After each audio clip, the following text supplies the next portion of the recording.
Calgary is still 8 weeks away, but Team USA beginning to open some eyes by posting 4 lopsided wins in 5 contests against the touring Soviet selects. The goaltending has been strong, led by Chris Terreri of Warwick, Rhode Island, who has come up with big saves to frustrate the Soviets.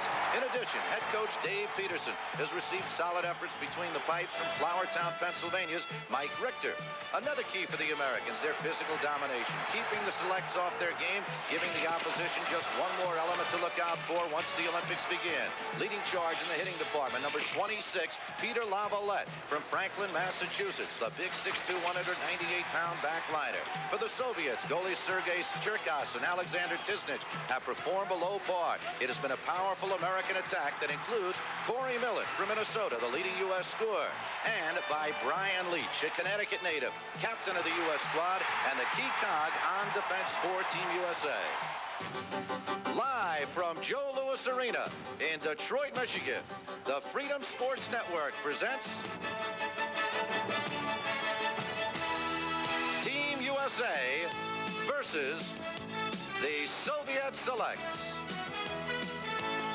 And good evening. Welcome to Detroit, Michigan. Spencer Ross, along with Bill Clement, Mike Eruzione will be joining us. Team USA, 6th game of this set against the Soviet selects. It has been overwhelming, 41-17. Team USA has outscored the Soviet team 29-6 over the last 3 outings. And, William, you got to be impressed, I guess, with what has happened thus far. Yeah, I'm very impressed with Team USA. I think coming in, Spencer, to this series, there were 2 unknowns. Number 1, how good is this Soviet select team? And number 2, how good is Team USA? I think both of those questions have been answered. The Soviet select team is not quite as strong as we thought, but I'm most impressed with Team USA. I think the biggest reason for the big scores, the big numbers that Team USA has put up is that they are far better than we thought.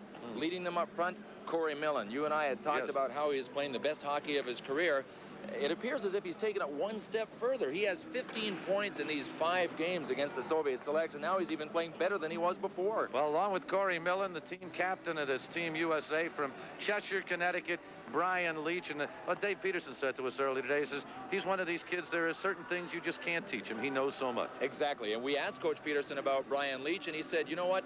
Brian Leetch's hockey speaks for itself. I don't have to say anything about him. That tells you how good Brian Leetch is, and he's the 2nd youngest player on this Team USA. As far as the Soviets are concerned, Mikhail Vasilyev has been their most productive man on the ice in a very unproductive time. Yeah, he's been just about their only productive person, Vasilyev has, and the one guy that has played with him is Zibin. It's really helped him out. He is even going to be without Zibin tonight. He is out with an injury, so it will fall on the shoulders of number 23, Vasilyev of the Soviet selects to really carry the offensive load. I think it's a load that's probably a little too heavy for him. Well, we're going to see what's going to happen tonight, but up until this point, as we've said, USA, 4 wins, 1 defeat to the Soviet team. Mike Eruzione standing by downstairs. Mike, what have we learned and what has this series proved thus far for Team USA?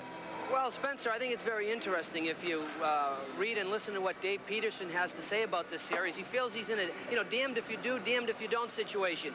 If the U.S. wins, well, then the Soviets aren't that good a team. And if the U.S. loses, well, then maybe the U.S. isn't a very good team.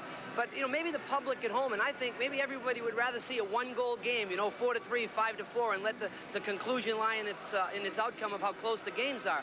But one thing we have to remember about this series, and we said this from the outset, is this is another opportunity for this U.S. team to measure themselves, to see how far they've come, how far they have to go. He is very, very pleased with the way his team is playing right now. Regardless of who they're playing, he is happy.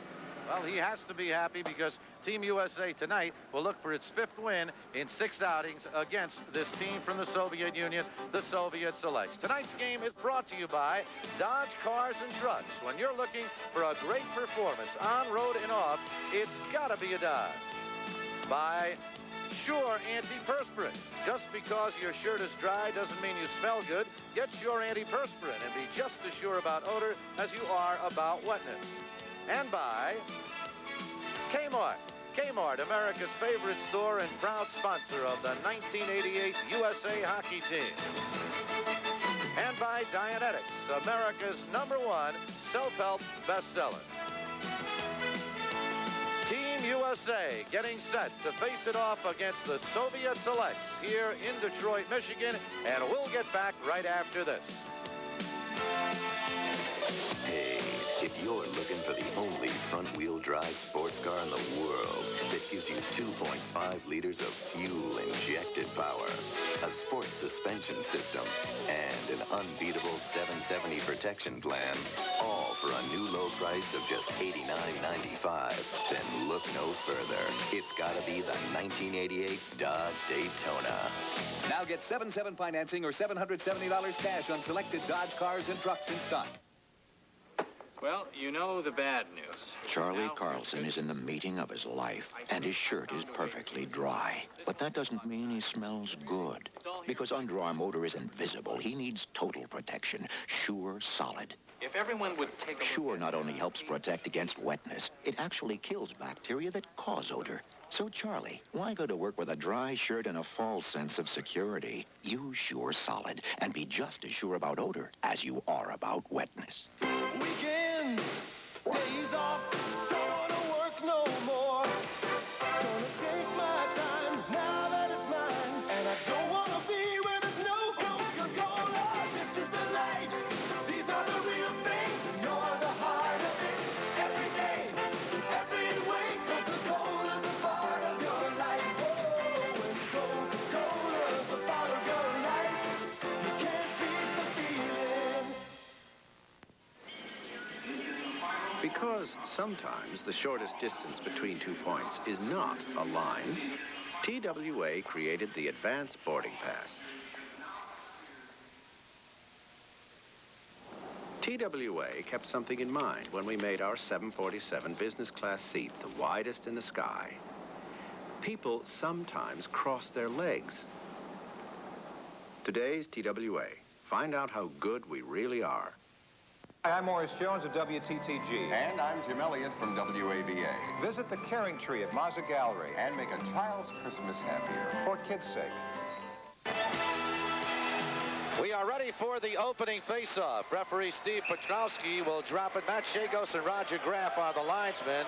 Lavrov steps in for the Soviets against Scotty Fusco for the United States. And Team USA controls it. Guy Gosselin teamed on defense with Captain Brian Leetch. This is Gosselin, number 4 with the puck.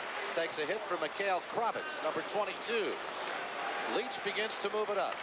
Chased by Lavrov, number 20. He fires it in. Lane McDonald gets to the puck, puts it out in front. Fusco trying to get a stick on it. McDonald again tips it back behind to Steve Leetch. Leetch back to McDonald, looking for Fusco in the slot. Opening minute of play here. Leetch with the puck, puts it out in front. It's cleared aside by Shendelev for the Soviets. Gosselin with a good move around Shendelev, and the puck deflects up into the crowd. The officials for tonight's hockey game, you see the referee is Steve Petrowski. Matt Shagos and Roger Graf are the linesmen. The goaltenders tonight for Team USA, as we look at the coach for Team USA, it is Dave Peterson. 27 years as a high school coach in his native Minnesota. And the coach for the Soviet Union, as we take a look at him, it is Valery Shilov. Boy, he was a communicative guy today. We had him with the translator for the better part of an hour, I would think, Spencer, along the boards, quizzing him. This is his first trip to the United States. He's had some ups and downs. His downs have been with his hockey team. He hails from Siberia, from a little town of 2 million. Team USA with the puck now. This is Corey Miller. Has he been ever hot? 8 goals in this series in the 5 games. He has scored in 11 consecutive hockey games for Team USA. Peter Lavalette goes for 26. It's taken by Mikhailov. Mikhailov tries to clear it out. And here come the Soviets. That'll go the length of the ice. We'll get an icing call as Peter Lavalette will touch it down. Icing waved off. And Team USA will bring it out. Corey Miller. Donatelli, bad pass, knocked down by Mikhailov, and shot in by Lavalette. Donatelli went for it.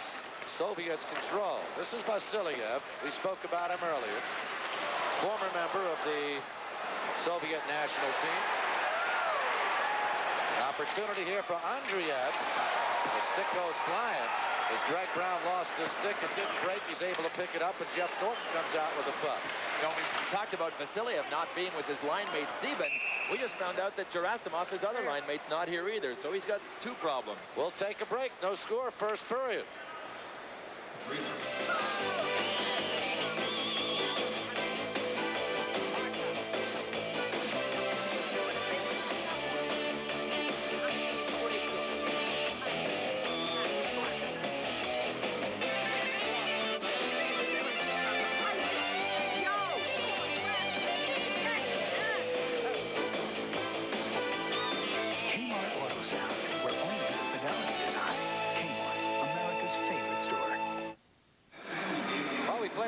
than 2 minutes of this first period. And Bill, one thing that's happened in this series, we've seen a couple of times, the fists have started flying after the U.S. bodies have kept hitting.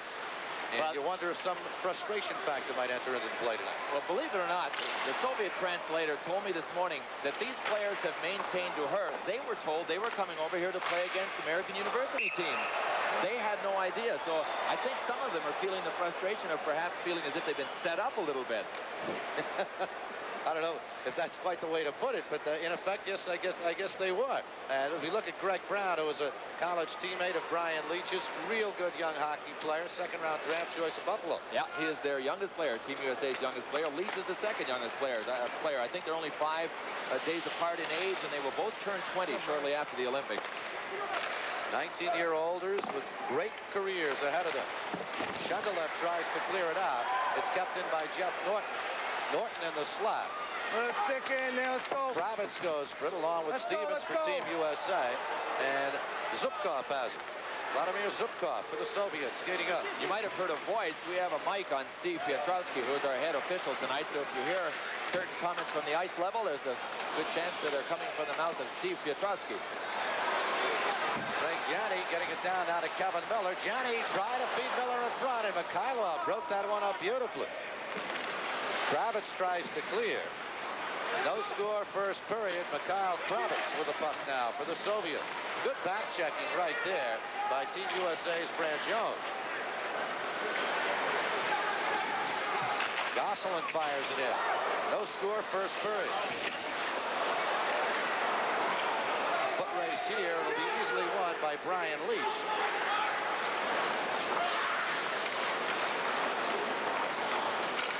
No score here in the first period.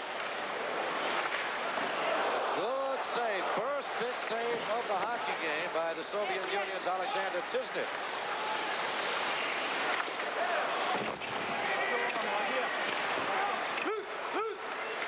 Right out in front, an opportunity right there, but unable to get the stick down, and here come the Soviets. You know, that long shot by Team USA, you'd figure that they would try and test the Soviet goalies, or here's a chance for the Soviet Union. But the Soviet Union goaltending hasn't been strong. Team USA really knows that, to the point where some of the Soviet players are feeling that Team USA is mocking their goalies out on the ice. So they will probably, Team USA that is, shoot from all different places on the ice now that they know this is one of the Soviets' weaknesses. Goaltending certainly has been a big problem for the Soviet team. Sergei Teplyakov has it knocked away. Soviets is trying to get it out of the zone. Some good forechecking right there by Team USA Scott Fusco. And Richter clears it along the boards. Lavalette ahead to McDonald.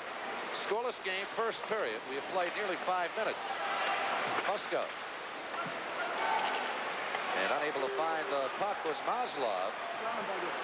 This is Young. Tiznik clears it aside. Zubkov, number 2 for the Soviets. McDonald tried to take it away. And out with it comes Sergei Zubkov. But he loses the puck to Steve Leetch. Maslov goes for it. Here's McDonald out in front to Leetch. Backhander save. Rebound. Fusco couldn't put it home. Big opportunity here, but we remain 0-0. And we'll be right back after this message.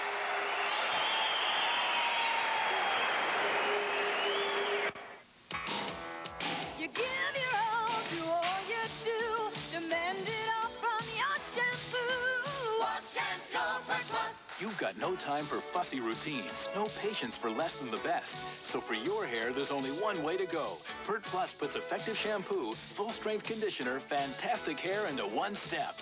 Just one shampoo does it all for you.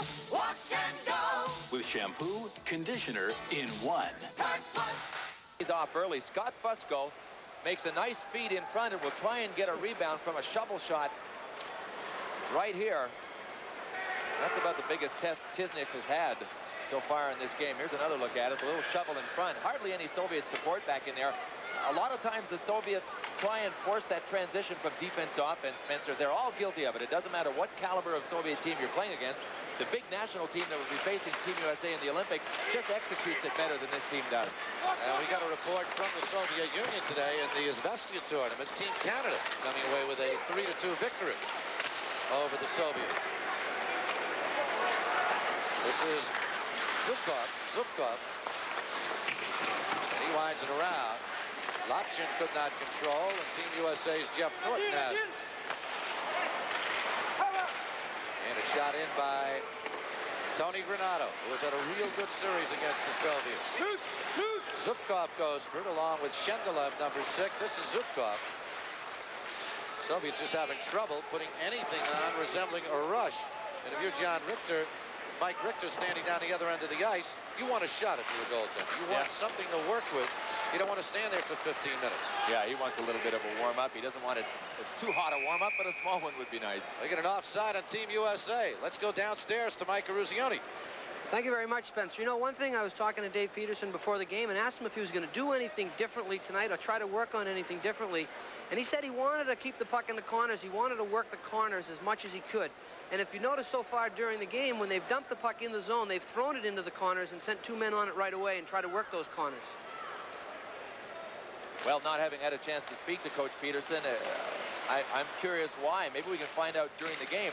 I know that it's been a freewheeling kind of series, and he might want to get his Team USA used to playing some corner action, because it's not going to be like this once they get to the Olympics, nor will it be like this in a real tough series they have coming up against Team Canada. So maybe we can find out just why he wanted to concentrate on playing in the corners.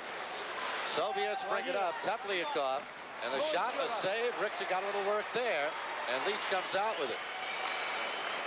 You think about that, Bill.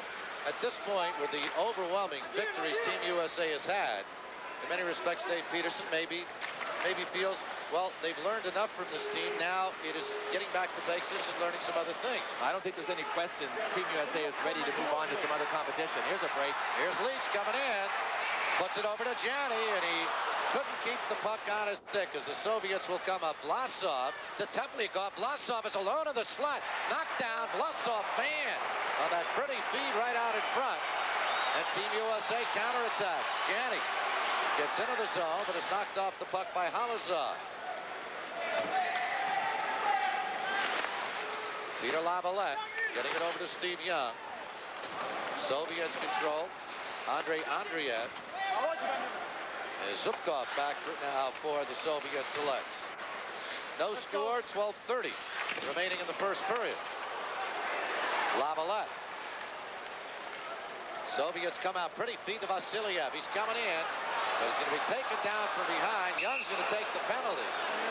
And we'll get our first power play of the hockey game and a tripping call against Team USA's Scott Young, who will go off. No score, 12:18 remaining first period. Fancy perfuming aftershave. It's got to be a quarterback's locker. Real guys who get mud on their uniforms use rugged, honest stuff. Ice Blue Aqua Velva. There's something about today's Aqua Velva, man. Look for Aqua Velva Christmas gift sets.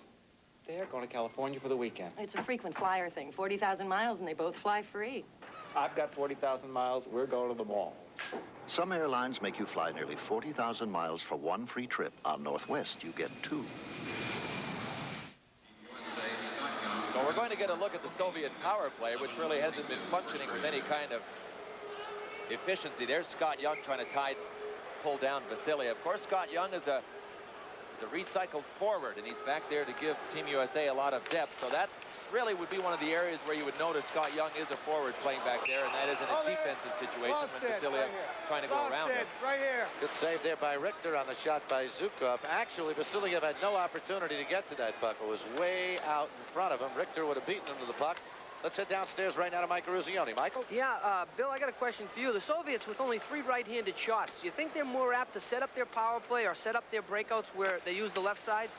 You know, it doesn't seem to matter to them, Mike. Only have 3 right-hand shots on their national team. As a matter of fact, the entire Soviet Union has an overabundance of left-hand shots for some reason and not too many right-hand shots. So they adjust well enough to whatever situation they have. Something like that I don't think would give them much of a problem, and I don't think that we will see them moving to one side more than another side. Here's Andreev with the puck now for the Soviets. To Vyacheslav Halazov, knocked down in front. Andreev goes for it. Maslov chases along with Team USA's Greg Brown, and the USA team clear.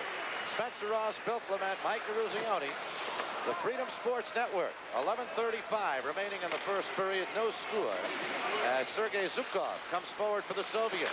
And the shot by Lavrov sails wide. He stopped it with a skate, tried to set it up, and fired it way wide. Vladimir Zubkov. to Lavrov. Vyacheslav Lavrov comes in, fires the wrist shot, and scores. Little wrist shot. Richter deflected it. It went in. And the Soviets on the power play goal come up with a 1-0 lead. Well, I'm not sure if it was deflected, but it definitely crossed Mike Richter up. We can pretty well bet on a screen. Let's watch Richter and see how he reacts. He comes up. It's in tight. That's a tough spot to catch from, but he missed that by a couple of inches. It looked as if it even deflected in off his pants. Maybe it did drop. Here's a look at Lavrov crossing the blue line. I guess if you were going to look for a mistake on the play, it would be the USA defenseman backing in and giving Lavrov a chance to set him up at the screen. The Soviets are taught and trained to do that. If you get into within a good range, and that's a good range for a Soviet wrist shot, let it go. Let it rip with that screen in front of you. They do that better than anybody in the world. Use the screen.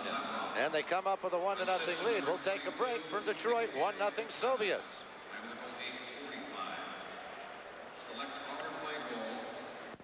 Of all the Japanese cars serviced by AMCO dealers, half drive away not needing a new transmission.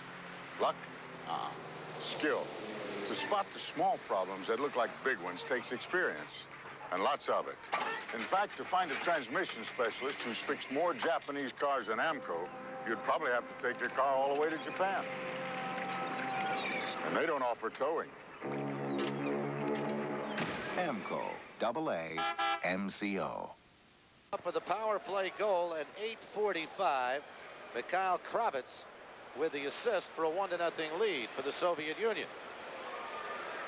11:02 remaining in this first period. Team USA has fallen behind. Beautiful Joe Louis Arena.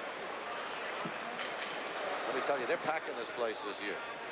Packing it this year for the Detroit Red Wings. They're packing it here tonight. Team USA has played to some great crowds on this the Soviet Select Tour.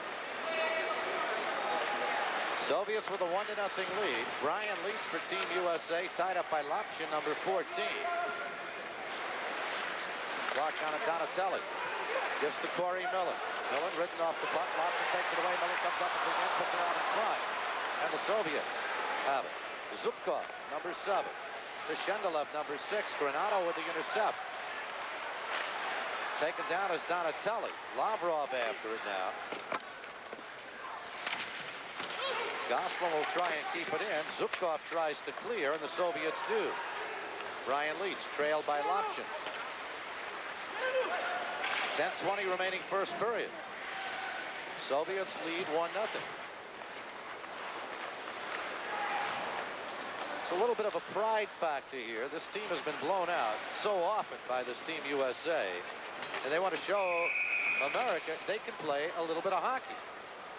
Well, apparently they've been lectured as well. In the last couple of nights at their team meals, they've been lectured and told that they will actually get a pay cut if they don't start doing something a little better, because they are paid more if they win. There's Peter Laviolette. Last time we were with you, which was 9 days ago from Cleveland, we were calling him Peter Laviolette, and we find out that his family has 2 pronunciations, and I guess he goes more with Laviolette than Laviolette. So, Peter, we're not going to let you down. Let's call him Pete. Okay, Pete. What? Call him anything as long as you continue to call him in uniform for Team USA. He was the long shot that was not at the sports festival. Dave Peterson said today, it irked Dave Peterson that Peter Laviolette had escaped him. He likes to know where every USA hockey player is, and they hadn't really heard of Peter Laviolette. Well, now they know who he is. Call him a very pleasant surprise right out in front. And hanging right at the doorstep there was Stevens. Soviets come forward. Smetov, who scored 2 goals in the first game at Cleveland, that brought the Soviets into a tie. Janney fed it ahead. Here's Laviolette. The shot was deflected, and Tisnich gets the stick on it. Smetov. Team USA not hitting the way they were earlier in this series. Tepliakov into the zone. Kept in the zone by Mikhailov. Mikhailov to Tepliakov. Opportunity here. Backhander. Big save by Richter. Puck is free. Tepliakov again. Richter with a save. Smetov with a shot and a save, and it's cleared out. Tepliakov very nearly making it a 2-0 hockey game. No, I agree with you, Spencer. Team USA isn't hitting as much as they have at other times in the series, but I think that's a symptom of having blown the Soviets right out of the water in a lot of those games. It's difficult to prepare and get to the same pitch when you realize you are superior to the team that you are playing. In the same sense, combine that with what I was talking about earlier about the Soviets being reprimanded, and you got situations like this with the Soviets coming in and Team USA waving at them with the stick instead of moving in and bumping them out of the way with the body. The Soviets are allowed to stand up too long, standing in the trenches in front of the net. That's something that Team USA didn't allow them to do earlier in the series. Here comes Kevin Miller now for Team USA. Right out in front, intended for Alan Bourbeau. Pass was just a little high, and he couldn't get the stick on it. Zukov, nice lead-out pass right there. Maslov drops for Vasiliev. Richter with a beauty. And the U.S. counterattack. Kevin Miller tried to skate in. Had it knocked off a stick by Zukov. Bourbeau to Norton, offside. Team USA, 8:17 remaining first period, 1-0 Soviet selects.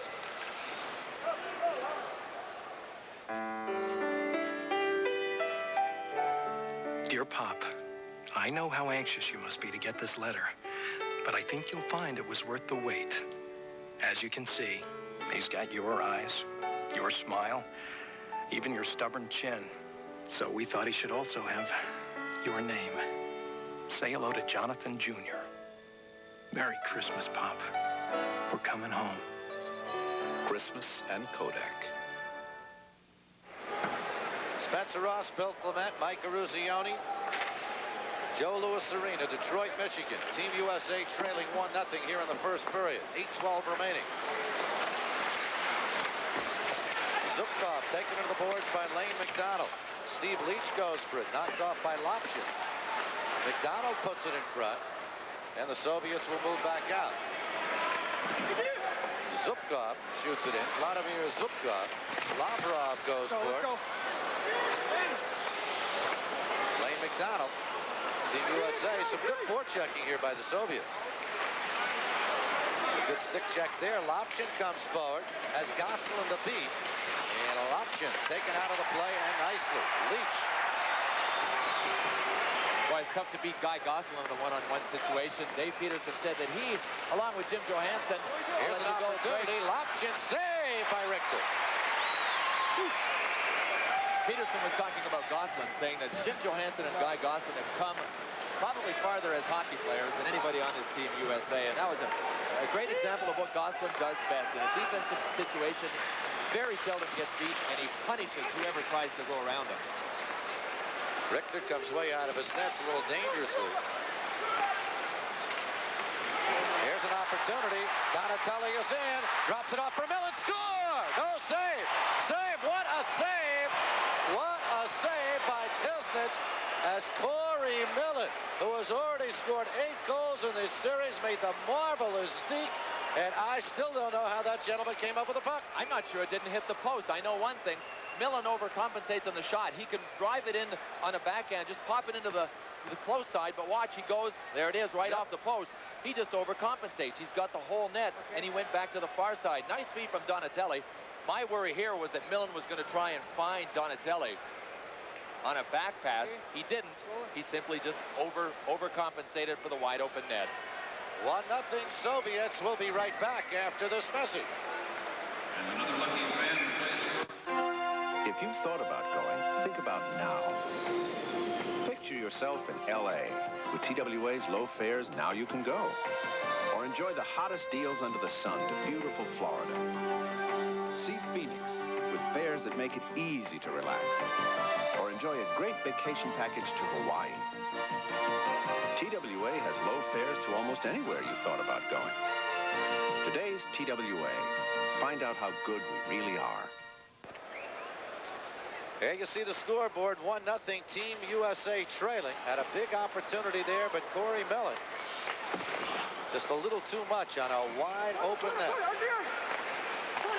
Lavalette giving to Young. Lavalette and Young teamed on defense. It's just kicked into the zone there by Lavalette. Zukov clears it out, and Young will have to start it up again. Steven, along with Zukov. It's Maslov, number 16 for the Soviets, and Halazov comes up with the puck. Team USA unable to keep it in. Lavalette. Young. Steven. Tom Chorsky Number 7 in the lineup for Team USA. He'd been suffering with a virus. Let's head downstairs to Mike Ruzioni. Michael? Well, thank you very much, Spencer. You know, one of the important things that you have to have when you play the Soviets is an interpreter. Fortunately for us, Kathy Zimmerman has been outstanding in helping us with relationships with the Soviet players. Have they said anything to you at all about this U.S. team? Well, surprisingly enough, these guys don't talk a whole lot about hockey. But most of the players on the Soviet select team are from the 9th-ranked club in the Soviet Elite Hockey League. And they, therefore, are not Olympic-class players and very openly admit that the U.S. players are stronger, that the U.S. has a much stronger team. Well, so far they've showed that, Spencer, so we'll find out throughout the night. Back to you. Okay, well, what did Kathy mean they don't talk much about hockey? What do they talk about? What's on their minds? They've been having a good time here. Yeah, too good a time. Yes, icing is the call. And the puck will come back down ice with 5 minutes and 35 seconds remaining. We look at Jeff Norton. Jeff Norton does not really get a lot of the plaudits, a lot of the newspaper columns, a lot of the publicity, a lot of other of these players who are playing for Team USA. But this is one good prospect. He's a third-round draft choice of the New York Islanders. Good, aggressive, tough kid. You bet. He's coming off of 3 really outstanding years for Red Berenson at University of Michigan with the Wolverines. He's got great size for a defenseman. And I think he will make a great pro. But I think before that, he's going to make a very steady Olympian. Red Berenson said the first day he walked on campus, he was a man. He didn't have to grow into being a man as a teenager. He was ready to roll. Here's Steve Leetch. Pusko. 1-0 Soviets with 5:23 remaining in the first period. Pusko trying to keep it in. He succeeds. Leetch goes after. Now McDonald in the corner. Mikhailov, number 18 for the Soviets, fighting for it. Pusko. And Teplyakov comes out with that. Svetov on the left. On the right side, he's got Vlasov, and a save is made by Richter. That's a good 3-man rush that time by the Soviets. And Richter comes up strong with 4:59 remaining in this first period. Yeah, this has to be one of the best balanced games as far as going back and forth that these two teams have played. Here's Igor Vlasov. I guess the anecdote on Vlasov is he is the best English-speaking player. Spencer and I have both spoken to him on a number of occasions. Mike Richter far out of the net, cutting down the angle, but Vlasov was really eager to communicate with us and helped us with a lot of things, including pronunciations and where players played and all kinds of information. We tried to get him to go on camera, but he declined the offer. Setnyet out in front. A big opportunity again for the Soviets. 1-0 Soviets, and let me tell you, they could have 3 on the board, but Team USA then could have 1. And as far as Team USA is concerned, it was not the great play by the goaltender. It was Corey Millen just overcompensating a bit on a shot. Vasiliev puts it out in front, and it's cleared aside by Young. Clark Donatelli comes forward. Beats to Tony Granato, number 21. This is Vasiliev. Donatelli going for it. Vasiliev, number 23. Sergei Zubkov. Richter's going to have to play it with Lapshin coming in. Soviets changing on the move. Steven. Save. Tisnik. And Lavrov comes out with it. Vyacheslav Lavrov to Lapshin. Lapshin taken into the boards by Norton. And Greg Brown has it with 3:45 remaining in the first period. Soviet selects lead 1-0. Norton. Brown dumps it in. Shendelov. And this is Norton.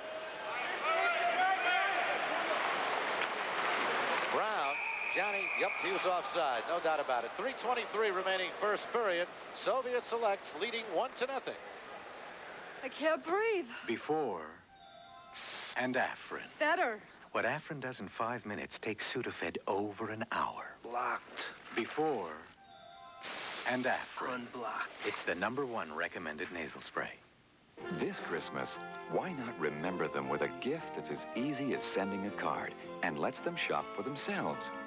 Gift certificates from $5 to $50 from America's favorite store. Kmart, the saving place. Well, the Soviets pressing again. There's Tony Granato moving in to try and help out. He's playing a different position for him. He's in the right place at the right time there, but he's usually a centerman, and Dave Peterson has him on one of Scott Fusco's wings at certain times. Other times he's with Mark Donatelli and Corey Milne. He's really played with Milne more than anybody. Here's Gosselin shooting it in, and Tisnik holds on. 1-0 Soviets. Keep the puck moving. Keep the power puck moving. play goal by Lavrov.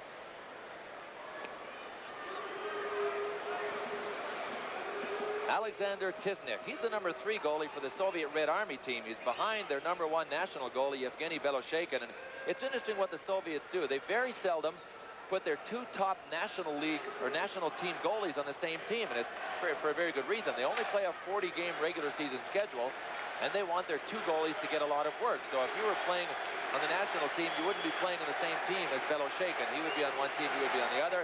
Tisnik was at one time a top prospect and played a great role in 1978 in the World Junior Tournament. But there's a rumor circulating that Mr. Tisnik likes to party a little bit, and that might be one of the reasons that he's fallen out of favor with the Soviet hockey group. Here's Leetch with a shot.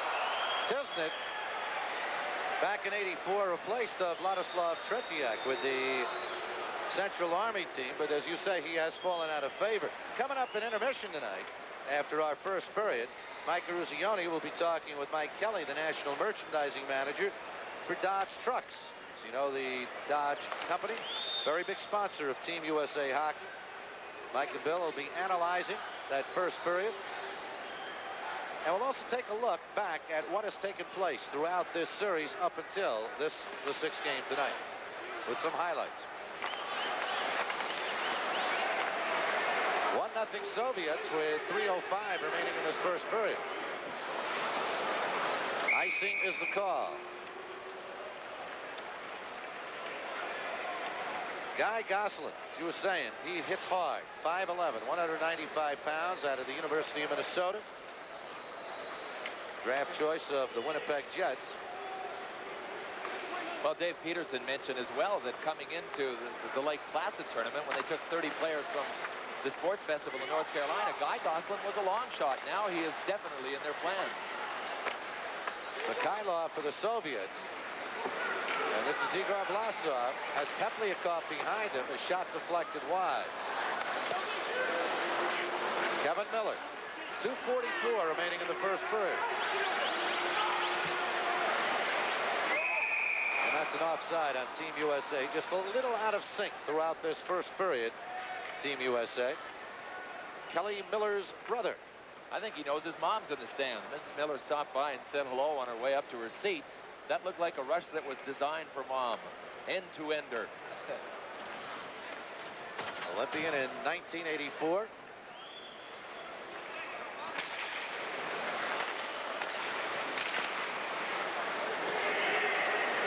Trying to make the team for the first time.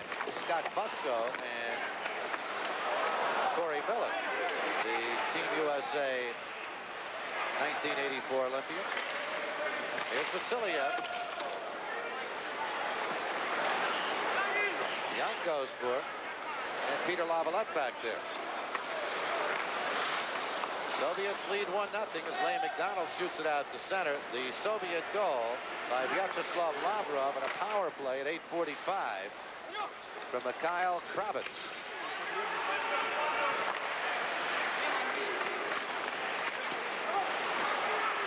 Vasiliev. What a different looking Team USA tonight.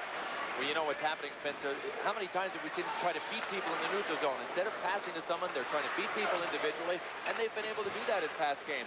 But they're not as mentally prepared, I don't think, to play tonight, and that backfires on you. Dave Peterson said to us today, I want my team to wear the puck out, not themselves.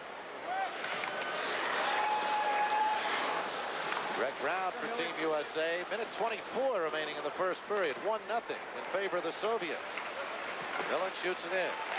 Backhander by Granato as that puck deflected off the backboards. Brown after it. Gives to Granato. Puts it in front. Vasiliev cannot clear. Norton puts it right through the crease. Granato chases along with Lapshin. Cross stick, high stick. Now we're getting a high stick call. You can hear the voice of referee Steve Petorsky. 6 and 10. They're going to be coincidental penalties. A couple of high sticking calls. Yeah, he's got Shendelev from the Soviet Union and Corey Millen, who are standing off to the side 10 of the net. USA high stick, 6 Soviet. Cross check, both minors. So the teams will play 4 aside with 1:05 remaining in this first period. Should neither team score, it'll carry over for 55 seconds. Corey Millen. What a series he has had against the Soviets, and what a year he has had overall for this Team USA. And what a situation at the top left of our screen he has had with Shendelev. Shendelev caught him, and Millen had to reach up for him. Back live, Leetch fires it wide. Young keeps it in. Corey Millen with 8 goals in this series. Overall, he leads Team USA in scoring with 31 goals. Right out in front. Out. Kevin Miller went for it, and Tilnich comes out and falls on the puck. You could hear the head referee yelling, move it, but I mean, for all intents and purposes, that's falling on deaf ears.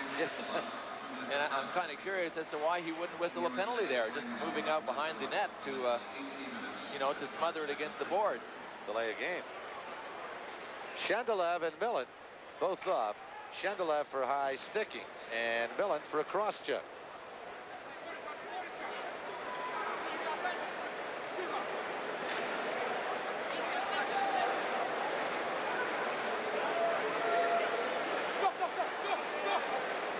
Vlasov will take this face-off for the Soviets against Kevin Miller. Svetov tripped down. Young, nice move. The shot is blocked by Svetov, and Igor Vlasov comes out with it, and it's cleared out by Mikhailov. 23 seconds remaining first period. Teams playing 4 aside as Yuri Galic, number 14, steams forward. This is Galic. He's got a step on Leetch. Fire, save, Richter, loose in front. Svetov will keep it in with 2 seconds. Nobody will get a shot off. That is it. First period ends. And a Soviet goal off the stick of Vyacheslav Lavrov from Mikhail Kravitz on a power play with Young off for hooking. The goal coming at 8:45. The Soviet Union leads it 1-0 after 1 period of play, and we'll get back.